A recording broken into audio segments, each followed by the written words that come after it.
Hey guys, this farm makes 80,000 gold an hour. This transmog route made me 1 million gold. Craft these old glyphs, passive gold for months. If you've watched World of Warcraft gold making content recently, you've probably heard these claims dozens of times. So naturally, I tried them. I farmed the dungeons, I leveled inscription, I crafted old world glyphs, I filled my auction house with rare transmogs. And then nothing happened.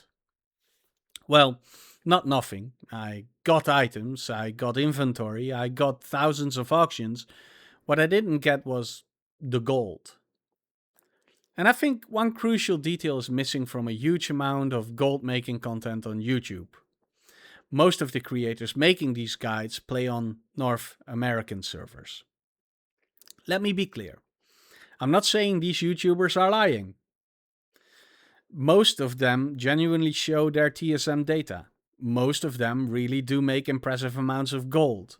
The problem is that viewers are often led to believe these results apply equally to every region. They don't. There's a massive difference between the North American and European auction house economies, especially when it comes to old world collectibles. If you spend any amount of time comparing pricing databases like Undermine Exchange or watch players discuss gold making, you'll notice the same trend over and over. Many transmog items have significantly lower regional market values on EU than on NA servers, and players frequently report much slower sell through rates. Community discussions going back years have highlighted that EU transmog markets tend to be more competitive and lower priced than their North American counterparts. And that matters because people don't make gold by finding expensive items, they make gold by selling expensive items. There's a huge difference. This is where many gold making videos unintentionally become misleading. A creator clears Blackrock depths. They loot a chest piece worth 150,000 gold. TSM says it's worth 150,000 gold. The spreadsheet says they made 150,000 gold. But did they? Not really. Because until somebody actually buys that item, it's worth zero. On EU servers, many of these pieces can sit in the auction house for weeks or months. Meanwhile, you're paying listing fees for every 48 hours. Eventually, those deposits start eating into your profits, especially when you're maintaining thousands of auctions. The farm might have looked incredible on paper, but your mailbox is telling a very different story. If there's one market that perfectly illustrates the difference between North America and Europe, it's old world glyphs. You'll hear a lot of YouTubers recommend them. Craft every glyph, passive income, easy gold. And on North American servers, I can completely understand why they say that. Because I've played there. I made an absolute killing selling glyphs. They sold consistently, the profit margins were healthy, and the material costs were low enough that crafting them made perfect sense. Then I moved back to the EU, and I expected similar results. Instead, I found a completely different market. The problem isn't that glyphs are bad. The problem is that EU glyphs market simply doesn't have the same demand. People just don't buy them nearly as often. On top of that, the economics are stacked against you. Glyphs often sell for significantly less than they do on North American servers, while many of the herbs, inks, and other crafting materials cost more. That means your profit margin shrinks before you even listed the item. So you're dealing with lower demand, lower selling prices, and higher crafting costs all at the same time. That's a completely different business. When a North American creator says they're making thousands of gold every day selling glyphs, I don't doubt them. I don't doubt them for a second because I've done it myself. The issue is that those results don't automatically translate to the European market. If you follow that exact same strategy on EU, you can end up crafting hundreds of glyphs and then barely sell, tying your gold in inventory while paying listing fees over and over again. That's not because you're doing anything wrong, it's because you're playing in a different economy. Gold farming videos love talking about gold per hour.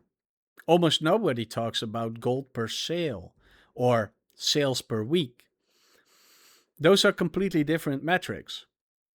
I'd rather farm something worth 15,000 gold and sell it tonight than something worth 200,000 gold that sits in the auction house for 3 months. Liquidity matters. Cash flow matters. Inventory turnover matters. These are real economic concepts, and they're just as important inside WoW. I also think there's another reason this keeps happening. Big numbers get clicks. 500k gold per hour. Million gold farm. Most overpowered farm ever. Those titles perform well. Nobody wants to click on this farm has a 0.03% sale rate. But that's the number that actually determines whether you'll make money. A beautiful transmog collection isn't income, it's inventory. People often compare prices. They think sale rate is actually the bigger. I think sale rate is actually the bigger issue. I'd happily sell an item for half the North American price if I sold it 5 times faster. But that's often not what happens. Instead, on many EU realms, you get lower prices and slower sales. That's a brutal combination for anyone trying to build a consistent gold making business. Imagine if every farming guide started with one sentence. This strategy is based on North American economy. If you're playing on EU, your results may be very different. That's it. Just one disclaimer, because it would set realistic expectations. Instead of wondering why your mailbox is empty after copying someone's exact strategy, you'd understand that you're playing in an entirely different market. So, does this mean gold farming is dead? Absolutely not. There's still plenty of gold to be made on EU, but the strategy needs to change. Instead of chasing every transmog route a YouTuber uploads, look for markets with actual demand. Watch what consistently sell on your realm. Track your own sale rates. Treat YouTube farms as ideas, not guarantees. Because in the end, the best gold making strategy isn't the one with the highest regional market value. It's the one that actually puts gold in your mailbox. Look, I enjoy watching gold making YouTubers. I've learned a lot from them. This isn't an attack to any creator. It's simply a reminder that World of Warcraft doesn't have one economy. It has multiple regional economies.